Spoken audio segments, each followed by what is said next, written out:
Welcome to the Carriker Chronicles, the People Show. Checking the pulse of Husker Nation, brought to you by DPS Concrete Construction. Check them out at dpsconstruction.net. Also, carrikerchronicles.com. Ladies and gentlemen, it's where all your Husker sports hopes and dreams and nights like tonight, nightmares will come true. It's just science, ladies and gentlemen. All right. If you just want to show some support and love to this channel, then make sure you smash the like button.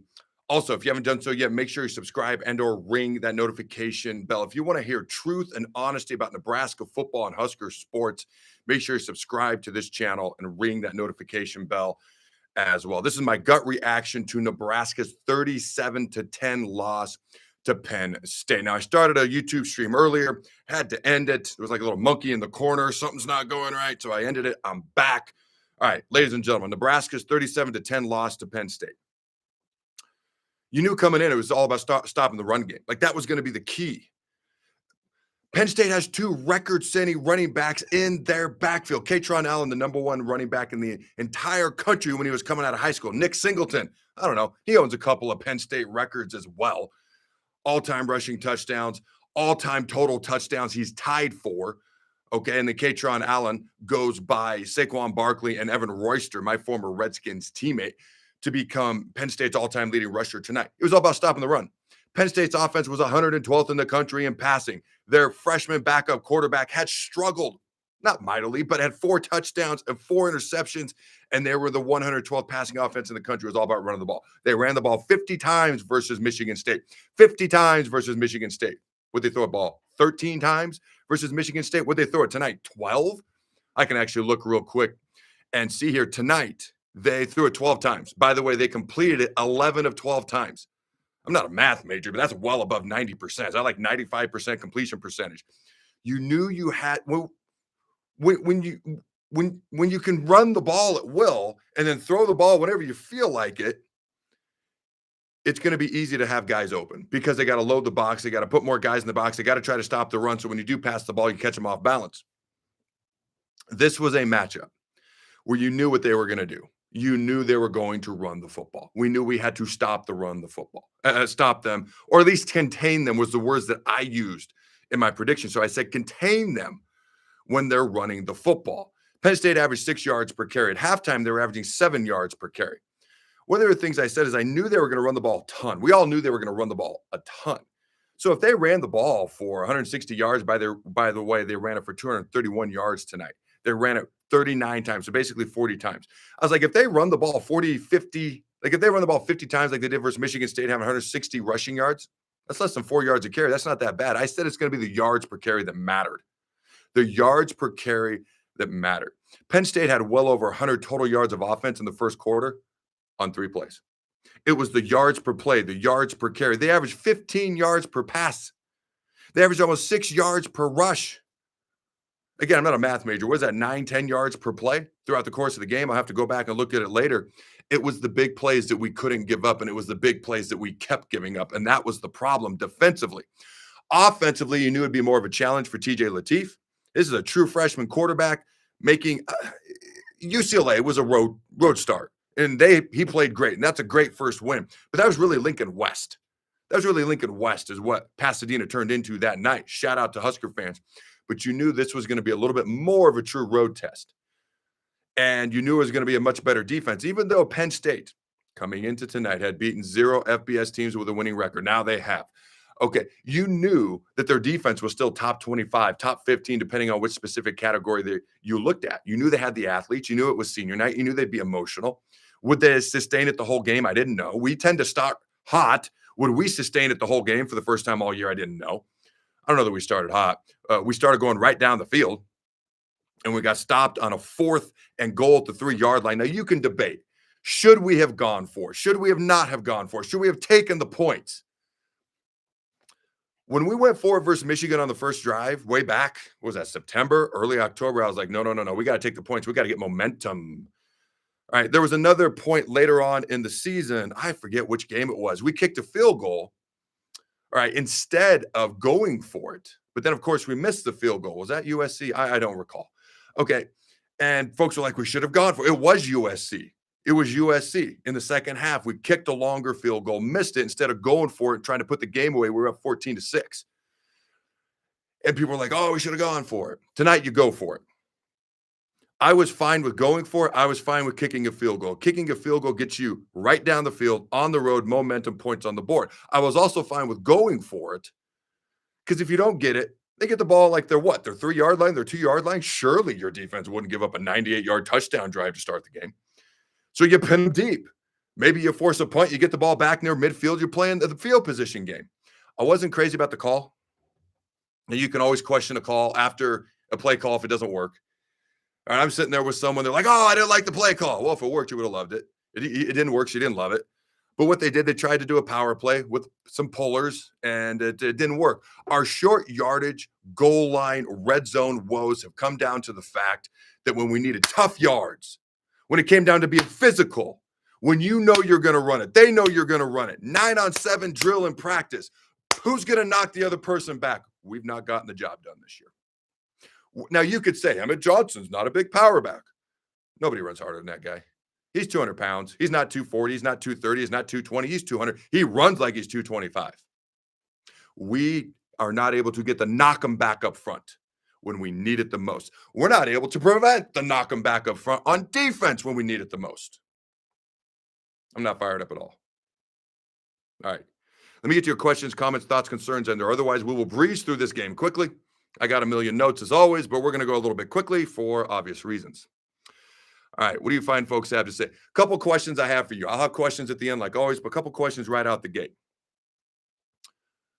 What grade would you give Matt Rhule? What grade would you give John Butler? What grade would you give Dana Holgorsen?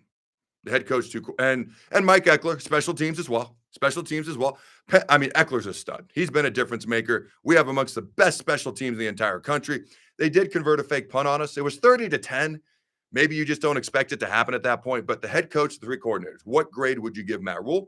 What grade would you give John Butler? What grade would you give Dana Holgorsen? What grade would you give Mike Eckler? Let me know in the comments. All right. So a couple comments I see right away. Hun6126, we are dead. We're not dead. We are knocked out after tonight, but you wake up after you get knocked out. And then it's how you respond. Okay, we're not dead. No CO, I don't know how to say that. Are we cooked? It's rough after a game like tonight, and obviously I'm a little bit fired up. It's a little bit rough. It's kind of embarrassing, things of that nature. We're not cooked. We're cooked tonight, but we can come back versus Iowa. We're going to get back at like 4 a.m. It's a short week, play a morning game on Friday. So that all adds up to what you want to hear. All right, B- on special teams, Rhule C, Holgorsen C, Butler D, Eckler B+. That is Hop, Striker. Okay, keep sending in your grades. Let me know what you think. My reaction initially, and I'll get my final thoughts at the end. My reaction initially is it's disappointing that you come out of a bye week. You know exactly what they're going to do. I didn't know what to expect from Penn State as a whole, from an attitude and an effort and what they were going to look like. They've got athletes, they've got big dudes, they've got playmakers. This is the same team that lost to Northwestern, lost to UCLA. I didn't know what to make of them as far as their top level production was going to be tonight. What they were going to do offensively, we all knew what they were going to do. They're going to run the ball. They were going to run the ball. Then the question was, could we protect TJ Lateef? I remember 1 sack, maybe 2. I think offensively, I would have liked to have seen us open up the playbook a little bit. Now, maybe we didn't because Holgorsen saw things that Penn State was doing and he didn't like it. What I saw from Penn State is that they had like a lot of guys near the box because they knew it was going to be a run or it was going to be short passes. We really weren't able to threaten them down the field and make them 7 guys in the box, 6 guys in the box. If you're going to spread them out with 13 personnel, one running back, 3 wide receivers, you also have a tight end in there, then you want to be able to threaten them vertically with some deeper passes. We weren't able to do that. So those are my initial reactions, my initial thoughts. Let's get through this game a little bit quickly. Special teams is the only phase that improved. That's according to Dale Busboom. All right. Christian Sausen, Rhule is a talker.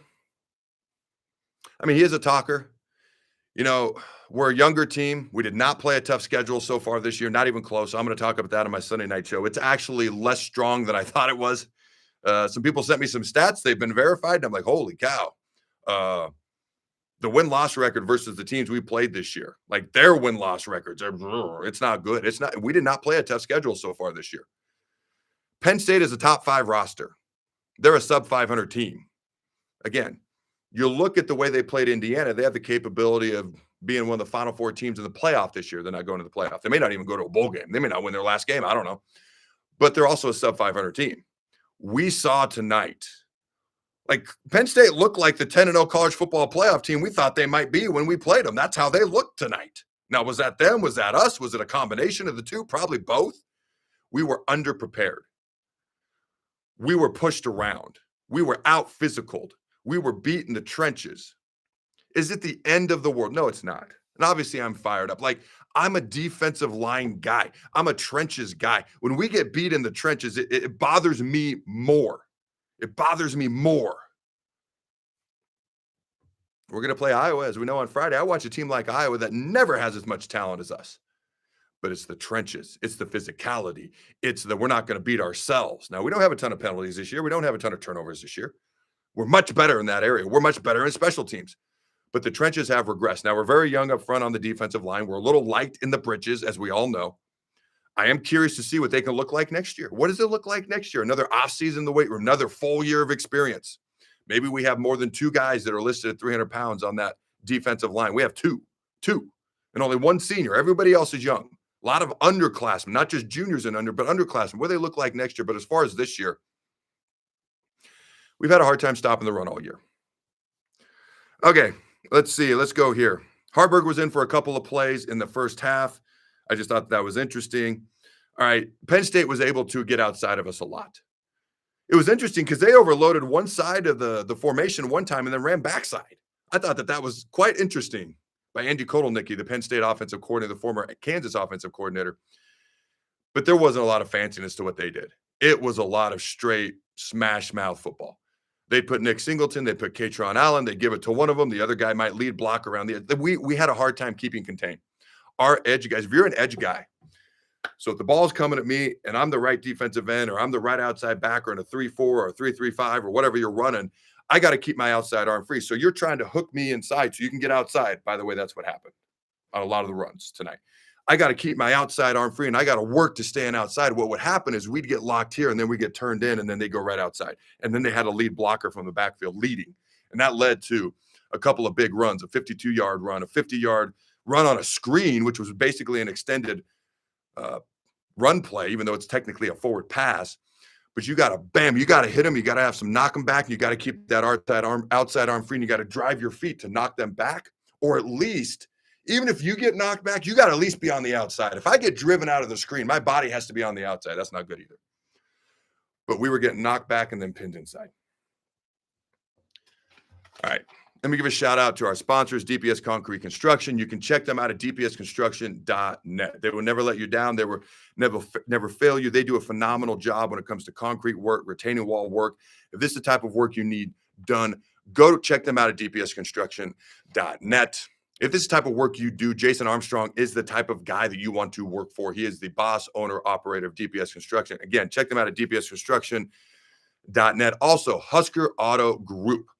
Check them out at huskerautogroup.com. Husker, Chevrolet, and GMC have aggressive pricing on 2025 model Silverados and Sierras up to $11,000 off of MSRP. APR as low as 2.9% financing with approved credit. See dealer for details. Also, Husker, Chevrolet, and GMC also has a great selection of 3/4 ton and Silverado and Sierra trucks. Husker, Chevrolet, and GMC is locally owned and operated. Husker Auto Group is conveniently located off North 27th Street and I-80 in North Lincoln. Also available 24/7, 365 at huskerauto.group.com. Now, I'm going to have to go back and check the film, but it looked almost like they had 5 defensive linemen to start the game. Nebraska did, trying to stop the run. And I know they came out in the second half in a bear front, which a bear front means you have a nose directly over the center and you've got 2 D tackles in the B gaps and 3 techniques, what we would call 3 techniques, okay? And then you have 2 defensive ends. A bear front can be different. You can have 5 defensive linemen. Maybe you have a couple stand-up backers. Maybe you have guys blitzing off the edge. But basically, you got a guy over the nose and 2 defensive linemen. They don't have to be tackles, I guess, but they're typically tackles in the B gaps in 3 techniques. Okay, so Penn State goes up 10-0. I've got a 98-yard touchdown drive on their opening drive after we failed on 4th down. That was their longest drive of the year. I will say on their first touchdown, there was a legal blindside block. They had an illegal blindside block on it was blatantly in the back. They didn't try to wall us off. They decleated our guy in the back. That's an illegal block. Should have been called back. I don't think it changes the outcome of the game. Although Matt Rhule about lost his ever-loving mind in the first half. He was so frustrated with the refs. I don't think that changes the outcome of this game. All right. We gave up way too many explosive plays. Penn State could have ran the ball 60 times this game. If we're giving up an average of 3 yards a carry, again, that's 180 yards. That's not good. Wait, they ran the ball 60 times, threw it 5 times? We could live with that. The problem was averaging almost 9-10 yards per play. All right. We have a super chat at Crypto King 2581. Carriker for coaching the Huskers. Hey, I appreciate it. I just get so fired up. The trenches is too near and dear to my heart. You win football games by starting in the trenches. I think Michael Vick's the only quarterback I've ever seen. Tom Brady never had a good offensive line. They were average. Okay, Nate Solder was at left tackle, first-round draft pick out of Colorado. He was okay. They had a dirty left guard, Logan Mankins. Yeah, you were dirty. You were dirty, my friend, also an all-pro. But they had a lot of guys that weren't great, but he'd get rid of the ball so quick. It was very annoying. Michael Vick was the only other quarterback I ever saw that didn't need a great offensive line. I wonder why. But quarterbacks, running backs, wide receivers, ladies and gentlemen, it starts up front in the trenches, so it tends to fire me up a little bit more. By the way, I almost started the show by saying Nebraska loses a heartbreaker to Penn State because it broke my heart, but I didn't do that. So here we go. Gave up too many explosive plays. All right. I'm trying to go quickly. Oh, I do want to give a shout out to Nebraska volleyball. And I don't think it's all doom and gloom with football. It's just hard not to be fired up in this moment. Like, are you freaking kidding me? We weren't better prepared than that. We weren't more ready to go than that after a bye week. Do you know that they just played number 1 Ohio State, number 2 Indiana, and they just got their first win of the year for their new interim head coach, all right, Terry Smith, last week. So they had 3 emotional games in a row. We were off a bye week. Now it was senior night, so they were going to be emotionally hopped up for that. Random note, if you didn't know, Terry Smith and Matt Rhule, both Penn State alums. Okay, but Matt Rhule actually hired him when he was at Temple in 2013. So he'd actually hired him before. And then at the end of tonight, think about the juxtaposition. Okay, so I see a super chat come in for $2, Dennis PTHCD, but I don't see a question or a comment, my man. I can't respond to it because I don't see it for some reason. I just see the $2 and I just see your name. Think about the juxtaposition of Matt Rhule hiring Terry Smith in 2013. Now they're coaching against each other at both their alma maters. And at the end of the game, boy, those announcers sure want him to get hired for the Penn State job. And the players seem to love him. At the end of the game, the fans in Beaver Stadium were chanting his name, Terry Smith. That's a juxtaposition right there. Shout out to Nebraska volleyball, though. That's what I was starting to talk about a second ago. Nebraska volleyball clinches the Big Ten title outright with a sweep of number 17 Indiana. The Huskers are 28-0, headed home to face Penn State and Ohio State next weekend. And they're probably going to be the number 1 overall seed in the NCAA tournament. They are outright Big Ten champs this year.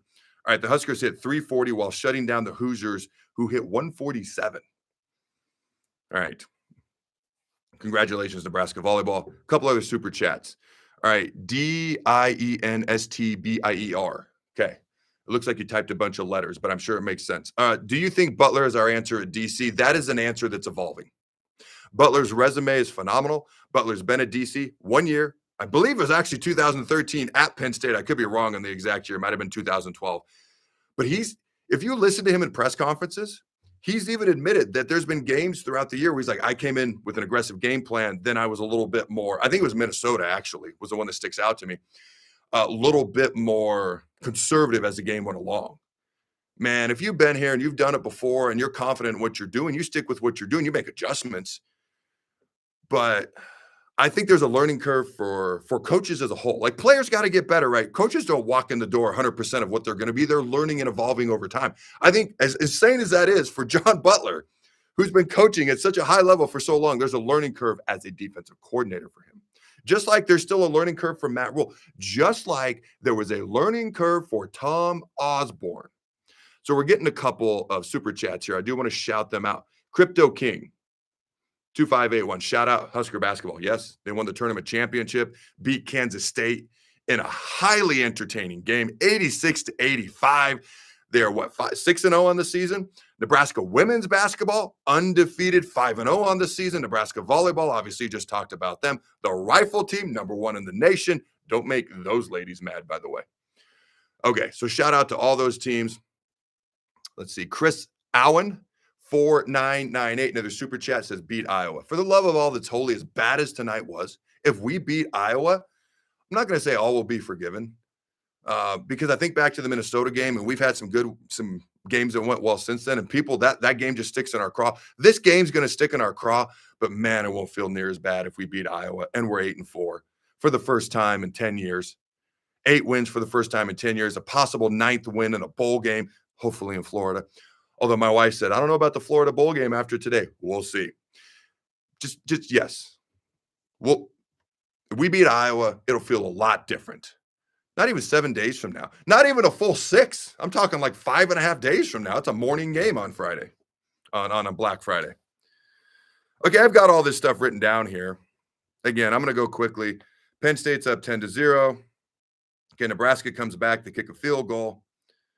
I already talked about Katron Allen. He basically ran for 4,000 yards in his high school career there at Penn State. Nick Singleton tied multiple touchdown scoring records.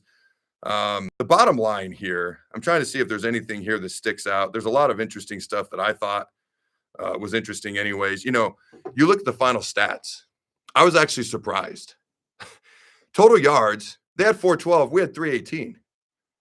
Like, it felt like they had 1,000 and we had 2. That's what it felt like. Actually, you know, TJ Lateef did some things in the second half. He actually led a couple of good scoring drives. Like, TJ Lateef is a bit of a bright spot. He's a young quarterback. I think Holgorsen called the game with a young quarterback in mind. Third downs, we converted 50% of our third downs. When it comes to running, I mean, what did Emmett Johnson have here? You look at what Emmett had. He had 103 yards rushing. He's not going to be happy because they lost the game. He averaged 5.4 yards per carry. I feel like the stats are a little bit misleading. I think part of that is they didn't have to run as many plays as us. They were so explosive. Their yards per play was, let me see, at halftime, their yards per pass was 17.3. They ran the ball 73% of the time, passed it 27%. At halftime, we were exactly 50-50 run pass. We passed it 16 times. We ran it 16 times. But think about their yards per pass was 17.3. Our yards per pass at halftime was 3.5 yards. Their yards per carry was 7. Our yards per carry, which isn't bad, was 5 at halftime. But the difference between 7 and 5 is noticeable. Okay. The comment from earlier that I couldn't see. Oh boy. Okay. I don't duck nothing. I was asking if we can get Tony White back.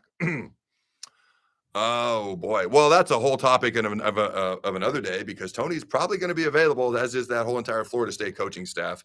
I don't think that's happening. Okay. Also, John Butler is the guy that Matt Rhule chose. He's got a learning curve. Like I said, no player walks in day one 100% of what they can be. A coach is no different.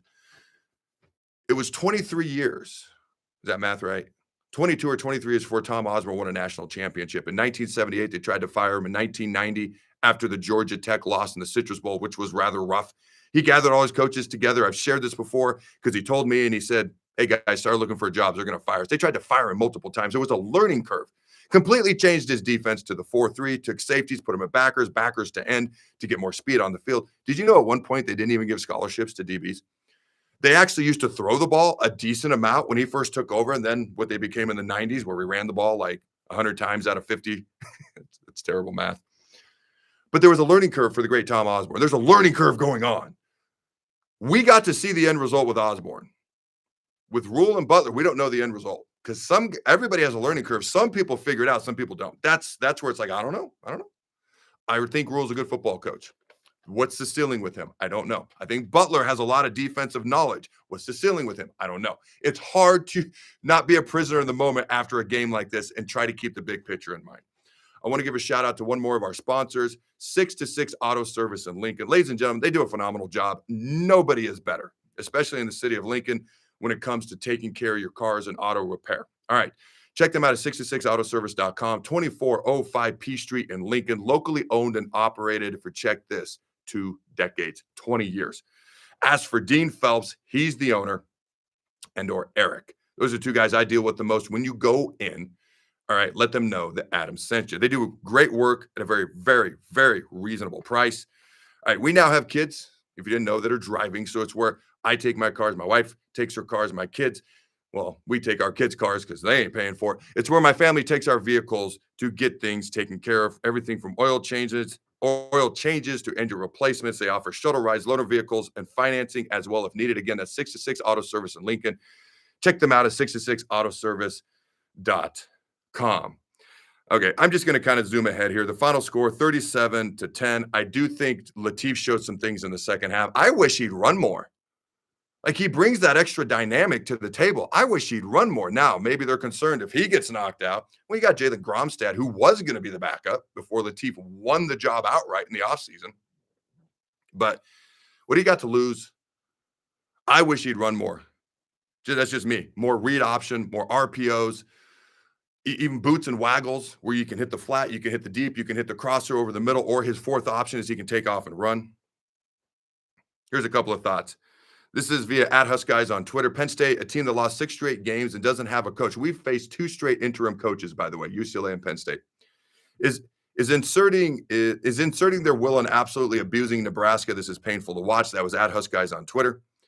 Husker Wave on Twitter said, we're so lucky we had an easy schedule this year because this team looks like there has been zero improvement tonight. Again, that's how it looked tonight. Hard not to be a prisoner of the moment. Hard not to get riled up. Oh, Penn State had 131 yards in the first quarter on 3 plays. That's a stat I referenced earlier. All right, Holgerson and Butler, they both feel like they were kind of conservative tonight a little bit as well. Penn State had scored on their first 5 drives of the game. Here's another one off X that stood out to me. This is fully Husked on X. I don't want to hear we had a great week of practice come out of a coach's mouth ever again. You either start proving it on Saturdays or just don't answer the question. This is their tweet. They said, this is truly a JV level performance from Nebraska in the first half. If we're not careful, we may lose by 40. 27. Okay. All right, here's another super chat. Check out next year's schedule. We are in a very bad spot. Hate the portal, but it's our only chance to get better quick. So here's the deal. Our schedule this year may be the easiest schedule. It's easier than a year ago when we thought it was easy. It may be the easiest schedule when you look at our opponents' wins versus losses total. And the teams that we beat in the Big Ten, okay, they have almost 3 times as many losses in the Big Ten as they do wins. When you look at Northwestern and UCLA and Maryland and Michigan State, this may be the easiest schedule we've had in 10 years. I'd have to do a deeper dive to be more official on that. You look next year, Indiana, Ohio State, Oregon, Iowa. It's either Ohio State or Michigan. I think it's Ohio State. Oregon, Ohio State, Indiana, Iowa. I do think this team will be noticeably better next year. I got so tired of hearing about the schedule because that means you don't know how good your team is. You're relying on weak opponents. I want to talk about how good our team is and an opportunity to play great opponents. That's how I want to look at things going forward. That's how I want to look at next year's schedule. Cart before horse. Let's put horse before cart. Iowa. Well, final thoughts on Penn State. It's an embarrassing loss. Nobody's going to be proud of this. How they respond is what matters most. You play at a high level long enough, you're going to get your butt whooped. Now, it's happened a little bit more often than Husker fans would like. How you respond is everything. You go out and you beat Iowa, people will feel differently about this season as a whole than if you lose versus Iowa. All right, ladies and gentlemen, here are my questions for you fine folks at home. They're brought to you by our good friends at Husker Auto Group. Check them out at huskerautogroup.com. Number 1, are you surprised by how the game went tonight? Number 2, who's the most responsible for this performance? And number 3, will Nebraska bounce back versus Iowa? Until next time, go Big Red, and always remember to throw the bone.